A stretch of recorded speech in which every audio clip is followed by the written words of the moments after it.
नमस्ते, केदार सीकर सनातन संस्कार चैनल में आपका सहर्ष स्वागत है। आज हम सुनने वाले हैं BGH 003। इसका अर्थ है भगवद गीता हिंदी भाष्य वाचन भाग क्रमांक 3। पिछले दूसरे भाग में हमने भगवद गीता का तात्पर्य देखा था। उसमें हमने सांख्य योग और कर्मयोग में भेद क्या है ये देखा था और त्याग की श्रेणियां हमने उसमें देखी थी। अभी हम तीसरे भाग का श्री गणेशा कर रहे हैं। इससे पहले कि हम भाग वाचन शुरू करें, पुस्तक वाचन शुरू करें, आपसे प्रार्थना है कि अगर आपने अभी तक इस उपक्रम के पहले 2 वीडियो नहीं देखे रहेंगे तो कृपया मेरे चैनल को क्लिक करके अंदर प्लेलिस्ट नाम का बटन है, प्लेलिस्ट को क्लिक करके वहां पर आपको भगवद गीता हिंदी भाष्य वाचन नाम का मेरा प्लेलिस्ट मिलेगा। उसमें आपको 2 वीडियोस पहले मिल जाएंगे, वो भी वीडियो आप देखें, यह आपसे प्रार्थना है। हम जो इस उपक्रम के लिए पुस्तक प्रयोग कर रहे हैं वो पुस्तक है श्रीमद् भगवद गीता, जो आपको स्क्रीन के ऊपर दिख रहा है। श्रीमद् भगवद गीता तत्व विवेचनी हिंदी टीका, परिच्छेद और अन्वय सहित ये टीका है। और इस पुस्तक का गीता प्रेस गोरखपुर का ये पुस्तक है। आपको कैटलॉग नंबर भी दिख रहा है। आपको प्रार्थना है कि गीता प्रेस के यह हिंदी पुस्तक जो है ये बहुत सस्ते दाम में मिलता है, तो आप अपने शहर में जाके ये पुस्तक खरीद के लाइए। या तो अगर आपके शहर में यह पुस्तक नहीं मिल रहा है तो ऑनलाइन भी आप गीता प्रेस गोरखपुर की वेबसाइट में जाके वहां से ये पुस्तक मंगा सकते हैं। तो आप गीता प्रेस का ये पुस्तक जरूर मंगाइएगा। आपको समझने में और नोट्स निकालने में इसका बहुत फायदा होगा इस पुस्तक का। इस पूरे उपक्रम के लिए हम यही पुस्तक का प्रयोग करने वाले हैं। तो यह सुंदर पुस्तक हमें उपलब्ध कराने के लिए हम जगदयाल जी गोयंदका जी और गीता प्रेस गोरखपुर के बहुत बहुत आभारी है। तो आइए परमात्मा का ध्यान करते हैं और फिर पुस्तक वाचन शुरू करते हैं। त्वमेव माता च पिता त्वमेव बंधुश्च सखा त्वमेव विद्या द्रविणं त्वमेव सर्वं मम देव देव। हम अभी पुस्तक के पृष्ठ क्रमांक 18 पर है। हमें गीता में भक्ति से शुरुआत करनी है, तो शुरू करते हैं। गीता में भक्ति, ज्ञान, कर्म सभी विषयों का विशद रूप से विवेचन किया गया है। सभी मार्गों से चलने वालों को इसमें यथेष्ट सामग्री मिल सकती है, किंतु अर्जुन भगवत के भक्त थे, अतः सभी विषयों के प्रतिपादन करते हुए जहां अर्जुन को स्वयं आचरण करने के लिए आज्ञा दी है, वहां भगवान ने उसे प्रायः भक्ति प्रदान कर्मयोग का उपदेश दिया है। कहीं कहीं केवल कर्म करने की भी आज्ञा दी है, परंतु उसके साथ भी भक्ति का अन्य स्थलों से अध्याहार कर लेना चाहिए। चौथे अध्याय के 34वें श्लोक में जो भगवान ने अर्जुन को ज्ञानियों के पास जाकर ज्ञान सीखने की आज्ञा दी है, वह भी ज्ञान प्राप्त करने की प्रणाली बतलाने तथा अर्जुन को चेतावनी देने के लिए। वास्तव में भगवान का आशय अर्जुन को ज्ञान सीखने के लिए किसी ज्ञानी के पास भेजने का नहीं था और न अर्जुन ने जाकर उस प्रक्रिया से कहीं ज्ञान सीखा ही। उपक्रम उपसंहार को देखते हुए गीता का पर्यवसान शरणागति में ही प्रतीत होता है। वैसे तो गीता का उपदेश अशोचानन्व शोचस्त्वम इस श्लोक से प्रारंभ हुआ, किंतु इस उपक्रम का बीज कार्पण्य दोषोपहत स्वभाव अर्जुन की इस उक्ति में है, जिसमें प्रपन्नम पद से शरणागति का भाव स्पष्ट है। इसीलिए सर्वधर्मान परित्यज्य इस श्लोक में भगवान ने शरणागति में ही अपने उपदेश का उपसंहार भी किया है। गीता का ऐसा कोई भी अध्याय नहीं है जिसमें कहीं न कहीं भक्ति का प्रसंग न आया हो। हर एक अध्याय में भक्ति का उल्लेख हुआ ही हुआ है। हर एक 18 के 18 अध्याय में भक्ति का उल्लेख है। उदाहरण के लिए दूसरे अध्याय का 61वां, तीसरे अध्याय का 30वां, चौथे अध्याय का 11वां, पांचवे का 36वां, 29वां, छठे का 47वां, सातवें का 14वां, आठवें का 14वां, 9वें का 34वां, 10वें का 9वां, 11वें का 54वां, 12वें अध्याय का 2, 13वें अध्याय का 10वां, 14वें का 26वां, 15वें का 19वां, 16वें का पहला, जिसमें ज्ञान योग व्यवस्थिति पद के द्वारा भगवान के ध्यान की बात कही गई है। 17वें अध्याय का 27वां और 18वें अध्याय का 66वां श्लोक देखना चाहिए। तो पहला अध्याय छोड़ के बाकी सारे श्लोकों में भक्ति का उल्लेख किया गया है। इस प्रकार प्रत्येक अध्याय में भक्ति का प्रसंग आया है। 7वें से लेकर 12वें अध्याय तक में तो भक्ति योग का प्रकरण भरा पड़ा है, इसलिए इन 6 अध्यायों के भक्ति प्रदान माना गया है। यहाँ उदाहरण के लिए प्रत्येक अध्याय के एक श्लोक की ही संख्या दी गई है। इसी प्रकार ज्ञानपरक श्लोक भी बहुत से अध्यायों में मिलते हैं। उदाहरण के लिए दूसरे अध्याय का 29वां, तीसरे का 28वां, चौथे का 24वां, पांचवे का 13वां, छठे का 29वां, आठवें का 13वां, नौवें का 15वां, 12वें का 3रा, 13वें का 34वां, 14वें का 19वां, 18वें का 49वां श्लोक देखना चाहिए। इनमें भी दूसरे, 5वें, 13वें, 14वें तथा 18वें अध्यायों में ज्ञानपरक श्लोक बहुत अधिक मिलते हैं। गीता में जिस प्रकार भक्ति और ज्ञान का रहस्य अच्छी तरह से खोला गया है, उसी प्रकार कर्मों का रहस्य भी भली भांति खोला गया है। दूसरे अध्याय के 39वें 53वें श्लोक तक, 39वें से 53वें तक श्लोक तक, तीसरे अध्याय के चौथे श्लोक से 35वें श्लोक तक, चौथे अध्याय के 13वें से 32वें तक, पांचवें अध्याय के दूसरे श्लोक से 7वें श्लोक तक तथा छठे अध्याय के पहले श्लोक से चौथे श्लोक तक कर्मों का रहस्य पूर्ण रूप से भरा हुआ है। इनमें भी दूसरे अध्याय के 37वें तथा चौथे के 16वें,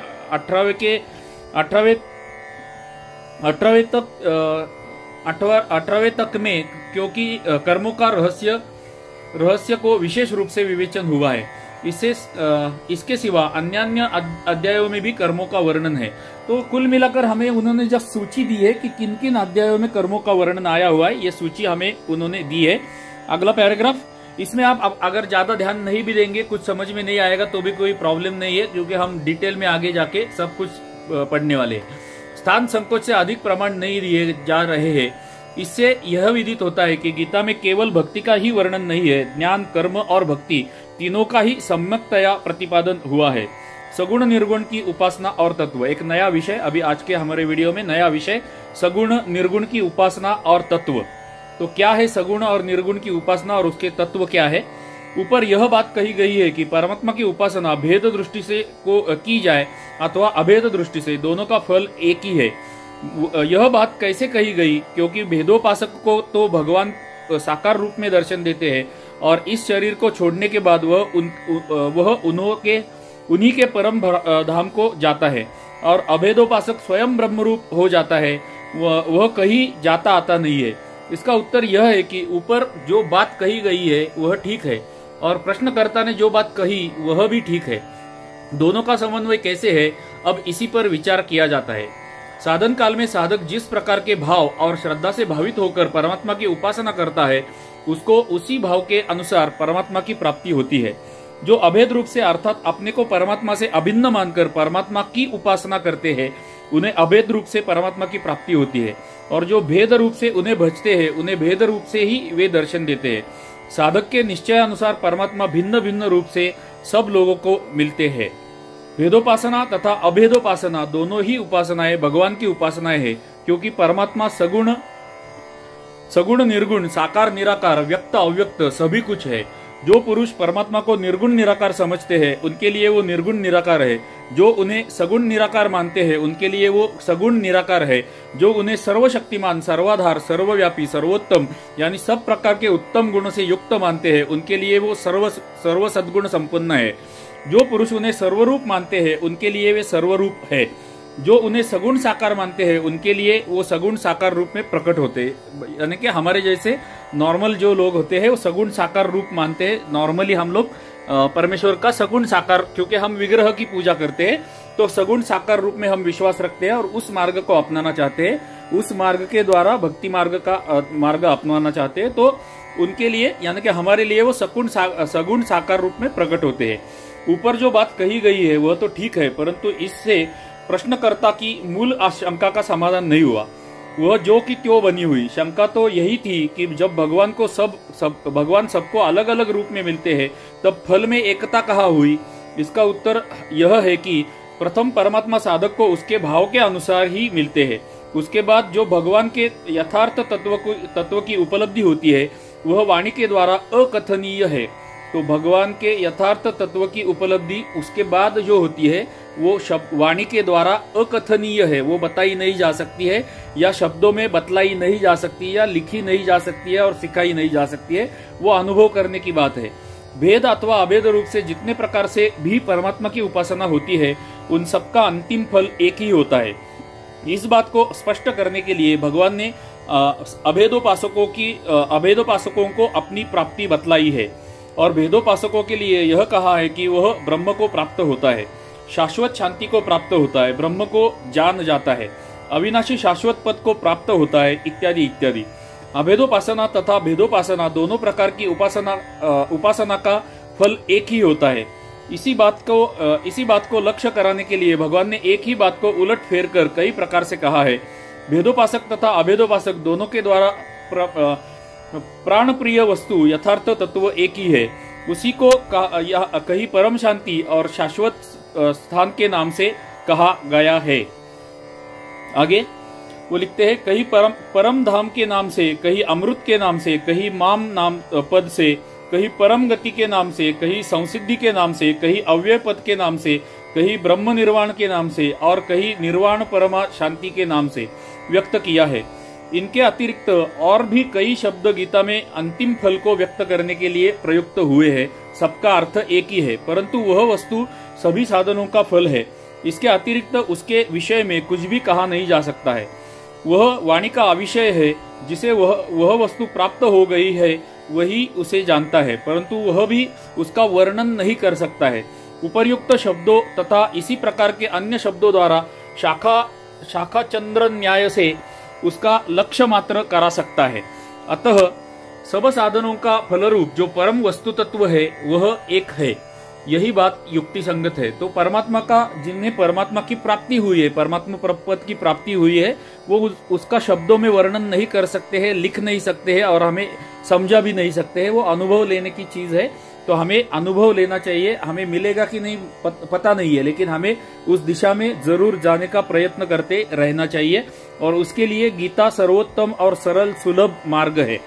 आगे चलते हैं। परमात्मा का यह तात्विक स्वरूप अलौकिक है, परम रहस्यमय है, गुह्यतम है।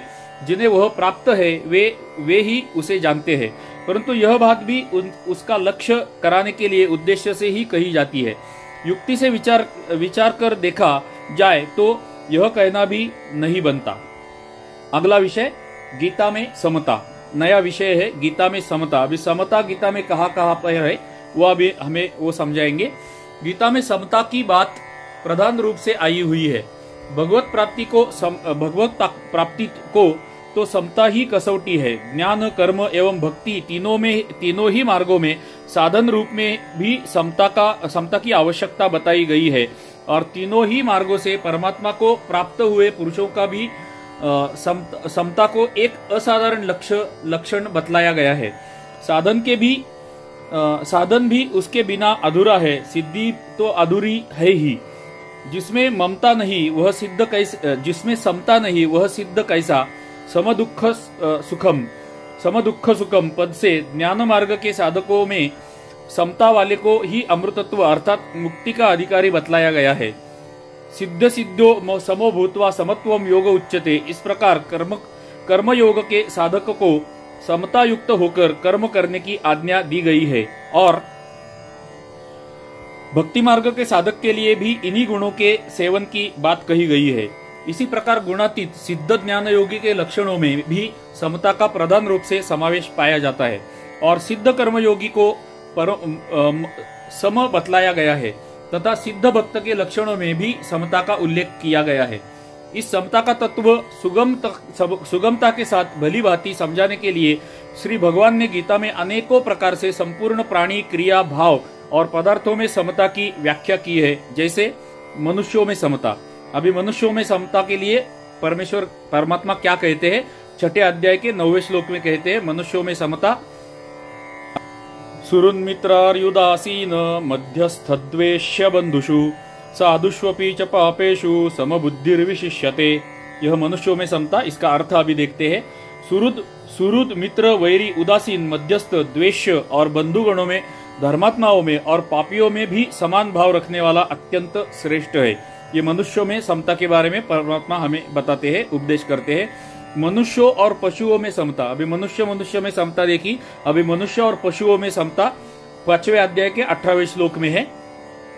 विद्या विनय संपन्ने ब्राह्मणे कवि हस्तिनी शुनि चैव स्वपाके च पंडिता समदर्शिनः। अर्थ, इस श्लोक का अर्थ, ज्ञानीजन विद्या और विनय युक्त ब्राह्मण में तथा गौ, हाथी, कुत्ते और चांडाल में भी समदर्शी ही होते हैं। संपूर्ण जीवों में समता, अभी मनुष्य हो गया, मनुष्य प्राणी हो गया, और संपूर्ण जीवों में समता। अभी समता के अलग अलग प्रकार गीता में कैसे दिखाए गए हैं वो हमें अलग निकाल कर समझा रहे हैं जगदयाल जी गोविंदका जी और गीता प्रेस गोरखपुर, आभार उनका। यह श्लोक है 6ठे अध्याय के 32वां श्लोक है। आत्मौपम्येन सर्वत्र समम पश्यति अर्जुन, सुखम वा यदि वा दुखम स योगी परमो मतः।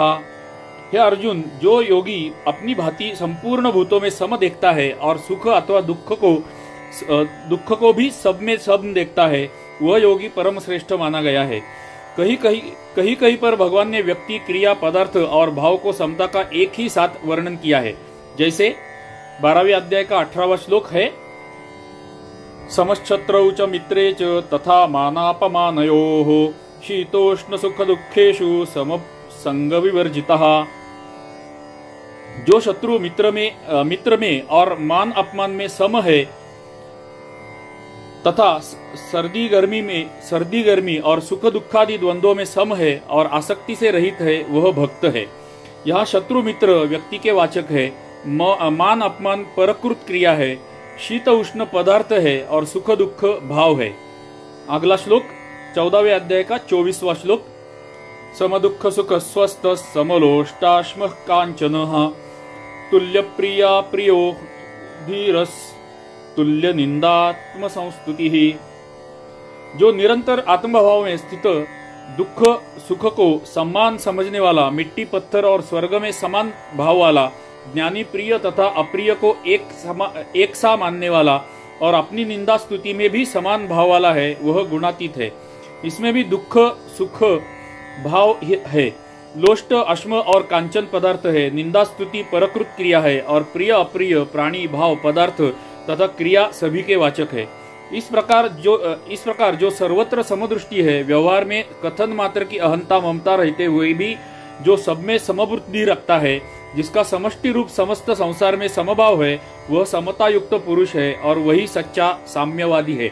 आजकल के जो साम्यवाद कहा जाता है वो साम्यवाद और ये गीता में बताया हुआ साम्यवाद टोटली डिफरेंट है, अलग अलग भिन्न भिन्न है, अलग अलग नहीं भिन्न भिन्न है।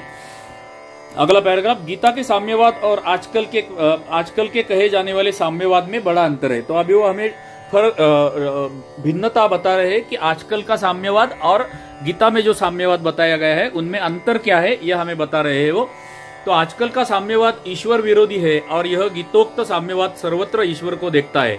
वह धर्म का नाशक है, यह पद धर्म की पुष्टि करता है।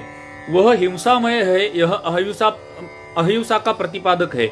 वह स्वार्थमूलक है, यह स्वार्थ को समीप भी आने नहीं देता। वह खान पान स्पर्शादि में एकता रखकर आंतरिक भेदभाव रखता है, यह खान पान स्पर्शादि में शास्त्र मर्यादा अनुसार यथा योग्य भेद रखकर भी आंतरिक भेद नहीं रखता और सब में परमात्मा को सम देखने की शिक्षा देता है। उसका यानी कि आजकल के साम्यवाद का लक्ष्य केवल धनोपासना है, इसका लक्ष्य परमात्मा की प्राप्ति है। उसमें अपने दल का अभिमान है और दूसरों का अनादर है। इसमें सर्वथा अभिमान शून्यता है और सारे जगत में परमात्मा को देखकर सबका सम्मान करना है। उसमें बाहरी व्यवहार की प्रधानता है, इसमें अंतःकरण के भाव की प्रधानता है। उसमें भौतिक सुख मुख्य है, इसमें आध्यात्मिक सुख मुख्य है। उसमें परधन और परमत से अहिष्णुता है, इसमें सबका समान आदर है। उसमें राग द्वेष है, इसमें राग द्वेष रहित व्यवहार है। यह विषय यहाँ पर खत्म हो गया।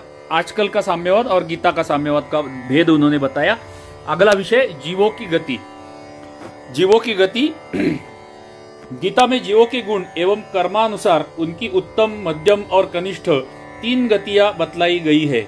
फिर से पढ़ता हूँ, अत्यंत महत्वपूर्ण है। इससे इस विषय के ऊपर या ऐसे विषयों के ऊपर आजकल सनातन पर ऑब्जेक्शन उठाने वाले लोग बहुत डिबेट करते हैं।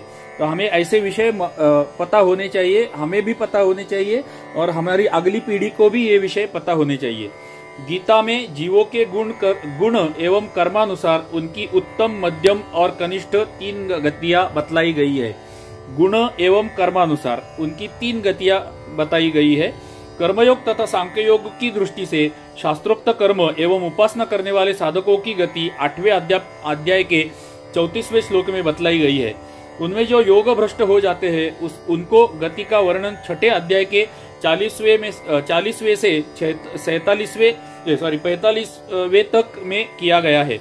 यहाँ तक बतलाया गया है कि मरने के बाद वे स्वर्गादि लोगों को प्राप्त होते हैं और सुदीर्घ काल तक उन दिव्य लोगों के सुख भोग कर पवित्र आचरण वाले श्रीमान लोगों के घरों में जन्म लेते हैं, अथवा स्वर्ग में न जाकर सीधे योगियों के ही कुल में जन्मते हैं और वहां पूर्व अभ्यास के कारण पुनः योग के साधन में प्रवृत्त होकर परम गति को प्राप्त हो जाते हैं। सकाम भाव से विहित कर्म एवं उपासना करने वालों की गति का वर्णन 9वें अध्याय के 20वें और 21वें श्लोक में किया गया है। वहां स्वर्ग की कामना से यज्ञ यागादि वेद विहित कर्म करने वालों को स्वर्ग की भोगों की प्राप्ति तथा पुण्यों के क्षय हो जाने पर उनके पुनः मर्त्यलोक में ढकेले जाने की बात कही गई है।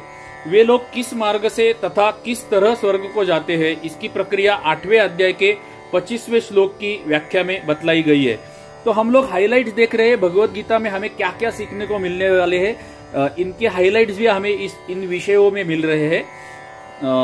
आगे 14वें अध्याय के 14वें 15वें और 18वें श्लोकों में सामान्य भाव से सभी पुरुषों की गति संक्षिप्त में बतलाई गई है। सत्वगुण की वृद्धि में मरने वाले उत्तम लोकों में जाते हैं, रजोगुण की वृद्धि में मरने वाले मनुष्यों में उत्पन्न होते हैं तथा तमोगुण की वृद्धि में मरने वाले पशु पक्षी कीट पतंग और वृक्षादि योनियों में जन्म लेते हैं। इस प्रकार सत्वगुण में स्थित पुरुष भी मरकर ऊपर के लोकों में जाते हैं। रजोगुण में स्थित राजस पुरुष मनुष्य लोक में ही रहते हैं और तमोगुण स्थित तमस पुरुष अधोगति को अर्थात नरक को और तीर्थक योनि को प्राप्त होते हैं। नरक को का अर्थ है उन्हें फिर जन्म मिलता है और पिछले वाक्य में उन्होंने बताया कि कीटक पतंग कीड़ा वृक्ष ऐसे योनियों में उन्हें जन्म मिलता है। इसी धरती पर उनको जन्म मिलता है, उसी को नरक कहा गया है। 16वें अध्याय के 19वें से 20वें श्लोक तक आसुरी प्रकृति के तामसी मनुष्यों के संबंध में भगवान ने कहा है कि उन्हें मैं बार बार आसुरी योनियों में अर्थात कुकर शुकर आदि योनियों में डालता हूँ। तो जो कुकर्म करने वाले लोग हैं, तामसी प्रवृत्ति के लोग आज के जीवन में है, आज के काल में है, उन्हें भगवान क्या करते हैं या उन्हें अगले जन्म में किसका जन्म मिलता है, तो कुकर और शुकर का जन्म उन्हें मिलता है और उसके बाद वे घोर नरकों में मिलते हैं, यानी कि सुअर और गधे का जन्म उनको मिलता है और उसके बाद वे घोर नरकों में गिरते हैं।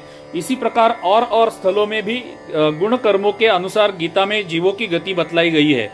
मुक्त पुरुषों की गति का वर्णन विस्तार से सांख्य और योग के फल रूप में जगह जगह किया गया है। जीवन मुक्त पुरुषों का कहीं जाना आना नहीं होता, वे तो यही परब्रह्म परमात्मा को प्राप्त हो जाते हैं। अभी अगला विषय गीता की कुछ खास बातें। हमें गीता की कुछ खास बातें जगदयाल जी बता रहे हैं। Thank you for that. गुणों की पहचान। गीता में सात्विक राजस तामस पदार्थों भावों एवं क्रियाओं को कुछ खास पहचान बतलाई गई है। वह इस प्रकार है कि जिस भाव का या क्रिया का स्वार्थ से संबंध न हो और जिसमें आसक्ति एवं ममता न हो तथा जिसका फल भगवत प्राप्ति हो, उसे सात्विक जानना चाहिए। ख जिस भाव या क्रिया में लोभ स्वार्थ एवं आसक्ति का संबंध हो तथा जिसका फल क्षणिक सुख की प्राप्ति एवं अंतिम परिणाम दुख हो, उसे राजस समझना चाहिए। और जिस भाव या क्रिया में हिंसा मोह एवं प्रमाद हो तथा उसका फल दुख एवं अज्ञान हो, उसे तामस समझना चाहिए। तो सात्विक राजस और तामस गुणों को कैसे पहचानना है, इनकी उन्होंने व्याख्या दी हमें यहाँ पर, धन्यवाद उनका। इस प्रकार तीनों तरह के भावों एवं क्रियाओं का भेद बतलाकर भगवान ने सात्विक भावों एवं क्रियाओं के ग्रहण करने तथा राजस एवं तामस भावों एवं क्रियाओं का त्याग करने का आदेश दिया है। राजस और तामस भावों का त्याग करने के लिए हमें उपदेश गीता में भगवान ने दिया है, परमेश्वर ने दिया है। अगला विषय, गीता में आचरण की अपेक्षा भाव की प्रधानता। गीता में आचरण की अपेक्षा भाव की प्रधानता। यद्यपि उत्तम आचरण एवं अंतःकरण का उत्तम भाव दोनों ही को गीता ने कल्याण का साधन माना है, किंतु प्रधानता भाव को ही दी है। दूसरे 12वें तथा 14वें अध्याय के अंत में क्रमशः स्थितप्रज्ञ भक्त एवं गुणातीत पुरुषों के लक्षणों में भाव की ही प्रधानता बतलाई गई है। दूसरे तथा 14वें अध्यायों में तो अर्जुन ने प्रश्न किया है आचरण को प्रधान मानकर, परंतु भगवान ने उत्तर दिया है भाव की ही प्रधानता देखकर। गीता के अनुसार सकाम भाव से की हुई यज्ञ दान तप सेवा पूजा आदि ऊंची से ऊंची प्रक्रिया की अपेक्षा निष्काम भाव से की हुई युद्ध व्यापार खेती शिल्प एवं सेवा आदि छोटी से छोटी क्रिया भी मुक्तिदायक होने के कारण श्रेष्ठ है। चौथे अध्याय में जहाँ कई प्रकार के यज्ञ रूप साधन बतलाए गए हैं, उनमें भी भाव की प्रधानता से ही मुक्ति बतलाई गई है। अगला विषय गीता और वेद। एक एक प्रमुख विषय हमें वो एक्सप्लेन कर रहे हैं। अगला विषय गीता और वेद। गीता वेदों का बहुत आदर करती है। भगवान अपने को समस्त वेदों के द्वारा जानने योग्य, वेदांत का रचने वाला और वेदों को जानने वाला कहकर उनका महत्व बहुत बढ़ा देते हैं। संसार रूपी अश्वत्थ वृक्ष का वर्णन करते हुए भगवान कहते हैं कि मूल सहित उस वृक्ष को तत्व से जानने वाला ही वास्तव में वेद के तत्व को जानने वाला है। इससे भगवान ने यह बतलाया है कि जगत के कारण रूप परमात्मा के सहित जगत के वास्तविक स्वरूप को तत्व से जानना ही वेदों का तात्पर्य है। भगवान ने कहा है कि जो बात वेदों के द्वारा विभाग पूर्वक कही गई है उसी को मैं भगवत गीता में कहता हूँ। इस प्रकार अपनी उक्तियों के समर्थन में वेदों का प्रमाण बतलाकर भगवान ने वेदों की महिमा को अधिक बढ़ा दिया है। भगवान ने ऋग्वेद यजुर्वेद तथा सामवेद वेदत्रयी को अपना ही स्वरूप बतलाकर उसको और भी अधिक आदर दिया है। भगवान वेदों को अपने से ही प्रकट बतलाते हैं। भगवान ने यह कहा है कि परमात्मा को प्राप्त करने के अनेकों साधन वेदों में बतलाए गए हैं। तो वेदों में क्या बताया गया है ये भी ज्ञान हमें मिलाया गया है। भगवान ने यह कहा है कि परमात्मा को प्राप्त करने के अनेकों साधन वेदों में बतलाए गए हैं। इससे मानो भगवान स्पष्ट रूप से यह कहते हैं कि वेदों में केवल भोग प्राप्ति के साधन ही नहीं है। वेदों में भोग प्राप्ति के साधन है, कामना प्राप्ति के साधन है, लेकिन परमात्मा प्राप्ति के भी साधन वेदों में बताए गए हैं। जैसा कि कुछ अविवेकी जन समझते हैं, किंतु भगवत प्राप्ति के भी एक दो नहीं अनेकों साधन वेद में भरे पड़े हैं। भगवान परम पद के नाम से अपने स्वरूप का वर्णन करते हुए कहते हैं कि वेदवेत्ता लोग उसे अक्षर ओमकार के नाम से निर्देश करते हैं। इससे भी भगवान यही सूचित करते हैं कि वेदों में केवल सकाम पुरुषों द्वारा प्राण प्रिय इस लोक के एवं स्वर्ग के अनित्य भोगों का ही वर्णन नहीं है, उनमें परमात्मा के अविनाशी स्वरूप का भी विशद वर्णन है। उपर्युक्त वर्णन से यह बात स्पष्ट हो जाती है कि वेदों को भगवान ने बहुत अधिक आदर दिया है। इस पर यह शंका है कि फिर भगवान ने कई स्थलों में वेदों की निंदा क्यों की है। उदाहरणतः उन्होंने सकाम पुरुषों की वेदवाद में रत एवं अविवेकी बतलाया है। सकाम पुरुषों को वेदवाद में रत एवं अविवेकी बतलाया है तथा वेदों को तीनों गुणों के कार्य रूप सांसारिक भोगों एवं उनके साधनों का प्रतिपादन करने वाले कहकर अर्जुन को उन भोगों में आसक्ति रहित होने के लिए कहा है। और वेदत्रयी धर्म का आश्रय लेने वाले सकाम पुरुषों के संबंध में भगवान ने यह कहा है कि वे बार बार जन्मते मरते रहते हैं। तो भगवान आवागमन के चक्कर से नहीं छूटते हैं। ऐसी स्थिति में क्या माना जाए? सुंदर प्रश्न है कि वेदों में ये सब दिया गया है, भगवत प्राप्ति के मार्ग दिए गए हैं, तो फिर वेदों की निंदा कैसे की है? ये सुंदर प्रश्न है और उसका उत्तर अभी इस शंका का उत्तर यह है कि उपर्युक्त वचनों में यद्यपि वेदों की निंदा प्रतीत होती है, परंतु वास्तव में उनमें वेदों की निंदा नहीं है। अभी आपके ध्यान में आया रहेगा कि हमें इस उपक्रम से क्या मिलने वाला है। जो आपको नॉर्मल भगवत गीता का कोई भी ट्रांसलेशन जिसे भावार्थ बोलते हैं या अनुवाद बोलते हैं, वो पढ़कर आपको कभी भी समझ में नहीं आएगी। ऐसी बहुत सारी बातें आपको यहाँ इस उपक्रम में मिलने वाली है। अगला वाक्य, गीता में सकाम भाव की अपेक्षा निष्काम भाव को बहुत अधिक महत्व दिया गया है और भगवान की प्राप्ति के लिए उसे आवश्यक बतलाया है। इसी से उसकी अपेक्षा सकाम भाव को नीच और नाशवान विषय सुख को देने वाला बतलाने के लिए ही उसको जगह जगह तुच्छ सिद्ध किया गया है। निषिद्ध कर्मों की भांति निंदा नहीं की है। जहाँ वेदों के फल को लांग जाने की बात कही गई है, वहाँ भी सकाम कर्म को लक्ष्य करके ही वैसे कहा गया है। उपर्युक्त विवेचन से यह बात स्पष्ट हो जाती है कि भगवान ने गीता में वेदों की निंदा कहीं भी नहीं की है, बल्कि जगह जगह वेदों की प्रशंसा ही की है। अगला विषय, गीता और सांख्य दर्शन तथा योग दर्शन। कुछ लोग ऐसा मानते हैं कि गीता में जहां जहां सांख्य शब्द का प्रयोग हुआ है, वहां वहां महर्षि कपिल के द्वारा प्रचलित सांख्य दर्शन का वाचक है, परंतु यह बात युक्ति संगत नहीं मालूम होती। गीता के 13वें अध्याय में लगातार 3 श्लोकों में 19, 20 और 21 में तथा अन्यत्र भी प्रकृति और पुरुष दोनों शब्दों के साथ साथ प्रयोग हुआ है, और प्रकृति पुरुष सांख्य दर्शन के खास शब्द है। इससे लोगों ने अनुमान कर लिया कि गीता को कपिल सांख्य का सिद्धांत मान्य है। इस प्रकार योग शब्द को भी कुछ लोग पातंजल योग का वाचक मानते हैं।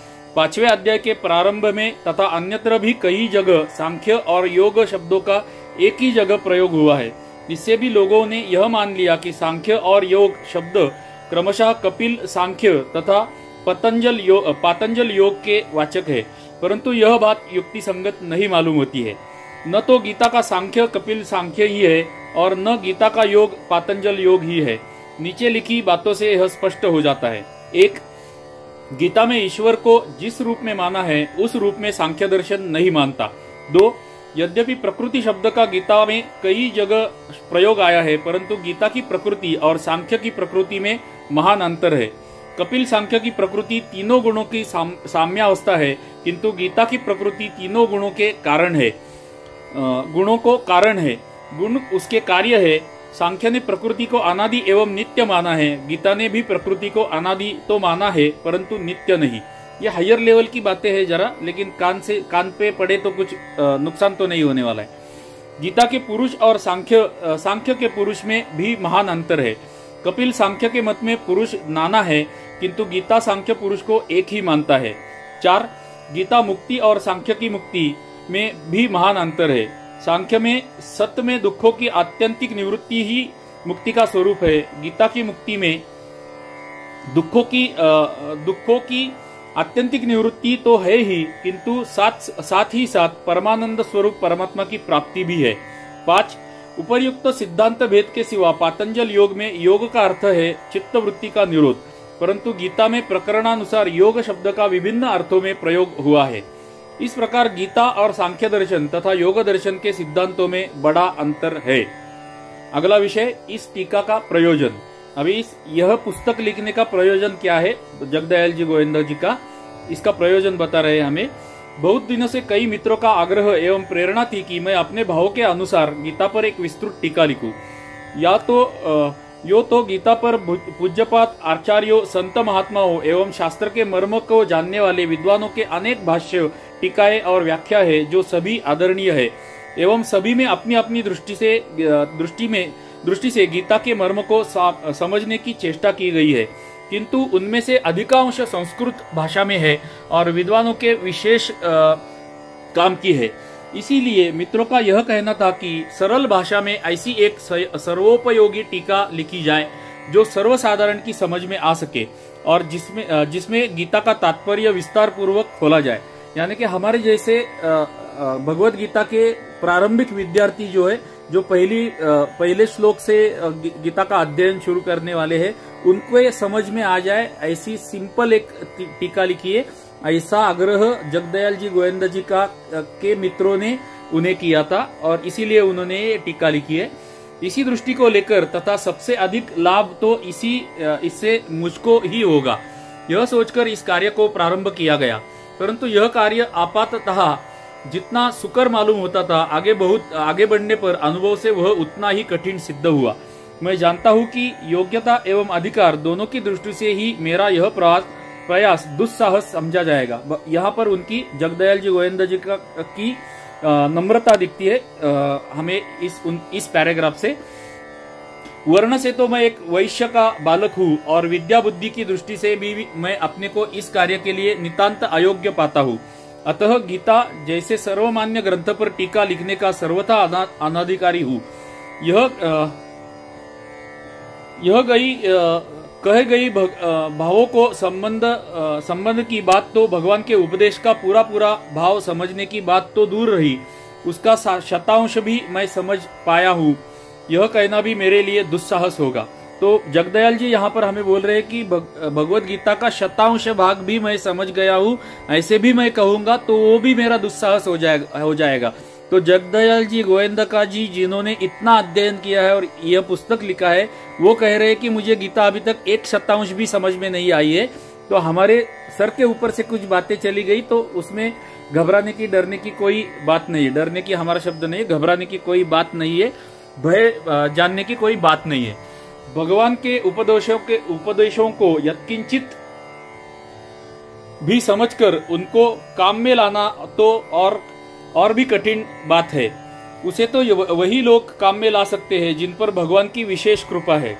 यानी कि भगवत गीता हमें समझ में तो थोड़ी बहुत आ जाएगी, लेकिन कर्म उसके अनुसार कर्म करना और भी कठिन है, ऐसा वो बोल रहे हैं। जिनके ऊपर भगवान की विशेष कृपा होती है उन्हें ही वो कर सकते हैं। पूरे उपदेश को अमल में लाना तो दूर रहा, जिन लोगों ने गीता के साधनात्मक किसी एक श्लोक के अनुसार भी अपने जीवन को बना लिया है, वे पुरुष भी वास्तव में धन्य है। गीता पूरी गीता तो छोड़ दीजिए, एक श्लोक को भी अपने जीवन में हम ला सके तो भी हमारा जीवन धन्य हो जाएगा, ऐसे जगदयाल जी बोल रहे हैं। और उनके चरणों में मेरा कोटिशाह प्रणाम है। गीता की व्याख्या करने के भी ऐसे ही लोग अधिकारी है। अस्तु, मेरा तो यह प्रयास सब तरह से दुस्साहसपूर्ण एवं बाल चेष्टा ही है, परंतु फिर भी इसी बहाने गीता के तात्पर्य की यत्किंचित आलोचना हुई, भगवान के दिव्य उपदेशों का मनन हुआ, अध्यात्म विषय की कुछ चर्चा हुई और जीवन का वह समय बहुत अच्छे काम में लगा। तो मेरा भी यही कहना है कि मैं तो सामान्य विद्यार्थी हूँ। पहली मेरा ये भगवत गीता समझने का जीवन का पहला प्रयत्न है। तो जगदयाल जी ये लेवल की बात कर रहे हैं तो मेरा तो कहना ही क्या। तो मुझसे भी कुछ त्रुटियां हो सकती है, तो उन त्रुटियों के लिए मैं आपका क्षमा प्रार्थी हूँ। इसके लिए आगे वो कहते हैं, इसके लिए मैं अपने को धन्य समझता हूँ। इस उपक्रम, जैसे जगदयाल जी ने पुस्तक लिखने के समय के विषय में लिखा है कि उनका वह समय बहुत अच्छा गया, वैसे ही मेरा यह समय जो उपक्रम बनाने का समय जा रहा है वो बहुत अच्छा जा रहा है और मुझे बहुत अच्छा फीलिंग आ रहा है। और आप भी मेरे साथ अगर सुनेंगे यह वीडियोस तो आपका भी समय बहुत अच्छा जाएगा और अब आप भी अपने आप को धन्य समझने लगेंगे। इससे यद्यपि मेरा गीता संबंधी ज्ञान बड़ा ही है और बहुत से भूलों का भी मार्जन हुआ है, फिर भी भूले तो इस कार्य में पद पर हुई होगी, क्योंकि गीता के तात्पर्य का 100वां हिस्सा भी मैं समझ पाया हूँ, यह नहीं कहा जा सकता। गीता का वास्तविक तात्पर्य पूरी तरह से तो स्वयं श्री भगवान ही जानते हैं और कुछ अंश में अर्जुन जानते हैं, जिनके उद्देश्य से भगवान ने गीता कही थी, अथवा जो परमात्मा को प्राप्त हो चुके हैं, जिन्हें भगवत कृपा का पूर्ण अनुभव हो चुका है, वे भी कुछ ज्ञान जान सकते हैं। मैं तो इस विषय में क्या कह सकता हूँ। जिन पूज्य महाभावों ने गीता पर भाष्य अथवा टीकाएं लिखी है, मैं तो उनका अत्यंत ही कृतज्ञ और ऋणी हूँ, क्योंकि इस टीका के लिखने में मैंने बहुत से भाष्यों और टीकाओं से बड़ी सहायता ली है। तो हमारे लिए जगदयाल जी गोविंदका जी और गीता प्रेस के हम ऋणी है। उनको हम वंदन करते हैं, क्योंकि उन्होंने हमें यह पुस्तक उपलब्ध करा के दिया। अतः मैं उन सभी वंदनीय पुरुषों को कृतज्ञतापूर्ण हृदय से सादर कोटि प्रणाम करता हूँ। हम भी उनको प्रणाम करते हैं। हाँ, इस टीका के संबंध में मैं निसंकोच यह कह सकता हूँ कि यह सर्वथा अपूर्ण है। भगवान के भाव को व्यक्त करना तो दूर रहा, बहुत सी जगह उसे समझने में भी मुझसे भूल हुई होगी और बहुत सी जगह उससे विपरीत भाव भी आ गया होगा। उन सब भूलों के लिए मैं दयालु परमात्मा से तथा सभी गीता प्रेमियों से हाथ जोड़कर क्षमा मांगता हूँ। मैं भी आपका क्षमा प्रार्थी हूँ। अगर मुझसे कुछ इस उपक्रम में त्रुटियां होती है तो मैं भी आपका क्षमा प्रार्थी हूँ। त्रुटियां होगी, मैं आपका क्षमा प्रार्थी हूँ। जो कुछ मैंने लिखा है अपनी तुच्छ बुद्धि के अनुसार लिखा है और इस प्रकार अपनी समझ का परिचय देकर मैंने जो बाल चपलता की है, उस विज्ञान से क्षमा करेंगे, उसे विज्ञजन क्षमा करेंगे। इस टीका में मैंने किसी भी आचार्य अथवा टीकाकार के सिद्धांतों का न तो उल्लेख किया है और न किसी का खंडन ही किया है, किंतु अपनी बात कहने में भाव से किसी के विरुद्ध कोई बात आ ही सकती है। इसके लिए मैं सबसे क्षमा चाहता हूँ। खंडन मंडन करना अथवा किसी सिद्धांत की दूसरे सिद्धांत के साथ तुलना करना मेरा उद्देश्य नहीं है। इसमें इस बात का भी भरसक्त ध्यान रखा गया है कि पूर्वापार में विरोध न आवे, परंतु टीका का कलेवर बहुत बढ़ जाने से संभव है कि कहीं कहीं इस तरह का दोष रह गया हो। आशा है कि विज्ञ पाठक इस प्रकार की भूलों को सुधार लेंगे और मुझे भी सूचना देने की कृपा करेंगे। इस टीका के लिखने में मुझे कई पूज्य महानुभावों, मित्रों एवं बंधुओं से अमूल्य सहायता प्राप्त हुई है। आजकल की परिपाटी के अनुसार उनके नामों का उल्लेख करना आवश्यक है, परंतु मैं यदि ऐसा करने जाता हूँ तो प्रथम तो उनको कष्ट देता हूँ, दूसरे उन लोगों के साथ जैसा संबंध है उसे देखते उनकी बढ़ाई करना अपनी ही बढ़ाई करने के समान है। इसलिए मैं उनमें से किसी के भी नाम का उल्लेख न करके इतना ही कह देना पर्याप्त समझता हूँ कि वे लोग यदि मनोयोग के साथ इस कार्य में सहयोग न देते तो यह टीका इस रूप में कदाचित प्रकाशित न हो पाती। यह टीका पहले विक्रम संवत्सर 1996 में गीता तत्वांक के रूप में प्रकाशित हुई थी। उस समय यह संकेत किया गया था कि पुस्तक रूप में प्रकाशक के समय भूले सुधारने की चेष्टा की जा सकती है। उसके अनुसार कई भाषा की दृष्टि से और कई छपाई की भूलों का संशोधन करने की दृष्टि से एवं कई नवीन भावों को प्रकट करने के उद्देश्य से भी सुधार किया गया है, परंतु अब भी बहुत सी त्रुटियों का रह जाना संभव है तथा किसी जगह दोष दृष्टि से नई भूल का हो जाना भी संभव है। अतः अंत में मेरी पुनः सबसे करबद्ध प्रार्थना है कि मेरी इस बाल चपलता पर सुधीजन प्रसन्न होकर मेरी भूलों को सुधार ले और मुझे सूचना देने की कृपा करे। विनीत जगदयाल गोविंद का प्रणाम है, उनको वंदन है जगदयाल जी गोविंदका जी को और गीता प्रेस गोरखपुर को। दर्शकों, वीडियो रिकॉर्डिंग चालू करके लगभग 45 मिनट हो गए हैं, तो इस तीसरे संस्करण में हम यही इतिश्री की ओर चलते हैं। अगले चौथे संस्करण में हम अगले विषय की शुरुआत करेंगे जिसका नाम है टीका के संबंध में कुछ ज्ञातव्य बातें। इस विषय का हम अगले चौथे संस्करण में शुरुआत करेंगे। हम अभी 26वें पृष्ठ पर है, पुस्तक के 26वें पृष्ठ पर है। मेरी नित्य की आपसे प्रार्थना कि मेरी त्रुटियों को क्षमा कीजिएगा। यह वीडियो मेरा प्रयास अगर आपको अच्छा लगा रहेगा तो प्लीज वीडियो को कृपया लाइक कर दीजिएगा। आपसे प्रार्थना है कि शुरू में ये हो सकता है कि आपको बोरिंग लगे, लेकिन आगे आगे चल के अगर आप जाएंगे, थोड़ा सा समय आज आप रोज रोज दे देंगे, पुनः इन वीडियो को आते जाते काम करते सोनेंगे तो आपको बहुत बड़ा ज्ञान भगवत गीता के बारे में और भगवत गीता के विषय में और सनातन के विषय में आपको मिलने वाला है। तो आपसे प्रार्थना है कि हर एक वीडियो रिपीट पुनः सुनिए, वीडियो लाइक कीजिए, अपने मित्र, कुटुंबीय, परिवार तथा अगली पीढ़ी, पिछली पीढ़ी को ये वीडियो शेयर करें ताकि भगवत गीता का यह ज्ञान और भगवत गीता की रुचि ज्यादा से ज्यादा लोगों को लगे और यह ज्ञान ज्यादा से ज्यादा लोगों तक पहुंचे। तो वीडियो शेयर करें, ये भी आपसे प्रार्थना है। आपका एक छोटा सा कमेंट मुझे बहुत मदद करने वाला है, अनेक मार्गों से मदद करने वाला है। जितने ज्यादा लाइक्स और कमेंट्स इन वीडियोस को आएंगे, उतने ही ज्यादा यह वीडियोस ज्यादा से ज्यादा लोगों को ऑटो सजेशन में दिखाए जाएंगे, उनके सामने जाएंगे। तो भगवत गीता का प्रसार करने में आपके लाइक्स और कमेंट्स मुझे मदद करने वाले, तो लाइक और कमेंट अवश्य कर दीजिएगा। और अंत में अगर मेरा केदार सीकर सनातन संस्कार चैनल को आपने अभी तक सब्सक्राइब या फॉलो नहीं किया रहेगा तो सब्सक्राइब या फॉलो कर दीजिए, यह भी आपसे प्रार्थना है। तो चलिए मिलते हैं अगले चौथे संस्करण में, जहां पर हम टीका के संबंध में कुछ अज्ञातव्य बातें में शुरुआत करेंगे। तब तक के लिए सभी को जय श्री हरि, जय श्री हरि, जय श्री हरि। धन्यवाद।